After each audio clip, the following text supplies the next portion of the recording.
ഒരു ചിക്കൻ കറി ഉണ്ടാക്കാം. 1 kilo chicken എടുത്ത് വെച്ചിരിക്കുന്നത് കറി പീസാണ് കേട്ടോ. ഒരു നാരങ്ങയുടെ നീര് ഒഴിച്ചു. കുറച്ച് മുളക് പൊടി, കാശ്മീരി മുളക് പൊടിയാണേ. കുറച്ച് മഞ്ഞൾപ്പൊടി, കുറച്ച് ഉപ്പ്. നമുക്കൊന്ന് പെരട്ടി വെക്കാം.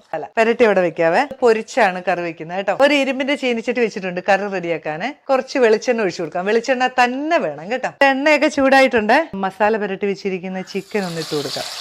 വറുത്തെടുക്കാവേ. ചിക്കൻ എല്ലാം നമ്മൾ വറുത്ത് കോരി കേട്ടോ. ഈ എണ്ണയിൽ തന്നെ നമുക്ക് സവോള ഇടാവേ. കനം കുറച്ചരിഞ്ഞ് വെച്ചിരിക്കുന്ന സവോള, ചെറിയുള്ളിയും കൂടെ ഇട്ടേ. കുറച്ച് ഉപ്പിടാവേ. നന്നായിട്ടൊന്ന് വഴന്നോട്ടെ. കറിവേപ്പില ഇട്ട് കൊടുക്കാവേ. മൂടി വെച്ചേക്കാവേ. ഒന്ന് വാടട്ടെ. തുറക്കാം. ഇടയ്ക്കിടയ്ക്ക് ഇളക്കി കൊടുക്കണമായിരുന്നു കേട്ടോ. നമ്മുടെ സവോളയൊക്കെ ഒന്ന് വഴന്ന് വന്നിട്ടുണ്ട്. ഇഞ്ചി വെളുത്തുള്ളി പേസ്റ്റ്, പച്ചമുളക് നന്നായിട്ട് വഴരണം കേട്ടോ. എന്നാൽ ആ കറിയുടെ ടേസ്റ്റ് വരുള്ള. 2 തക്കാളി അരിഞ്ഞു വെച്ചിരിക്കുന്നതാണ്. അതും കൂടെ ഇട്ട് കൊടുക്കുക. ആ തക്കാളിയൊക്കെ ഒന്ന് വെന്തോട്ടെ. കറി എന്നിതാ തക്കാളിയൊക്കെ നല്ല പോലെ വെന്ത് റെഡി ആയിട്ടുണ്ട്. പൊടികളൊക്കെ ചേർത്ത് കൊടുക്കാം. കുറച്ച് മഞ്ഞൾപ്പൊടിയെ, ഒരു 1.5 സ്പൂൺ മല്ലിപ്പൊടി, 1 സ്പൂൺ കാശ്മീരി മുളകാണ്. ഇതുകൊണ്ട് 1 spoon garam masala, 1 spoon chicken മസാലയാണ്. നന്നായിട്ട് ഇളക്കണം. പൊടികളൊക്കെ ഒന്ന് മൂത്ത് വന്നിട്ടുണ്ട്. ഇനി നമ്മുടെ ചിക്കൻ അങ്ങോട്ട് ഇട്ട് കൊടുക്കാം.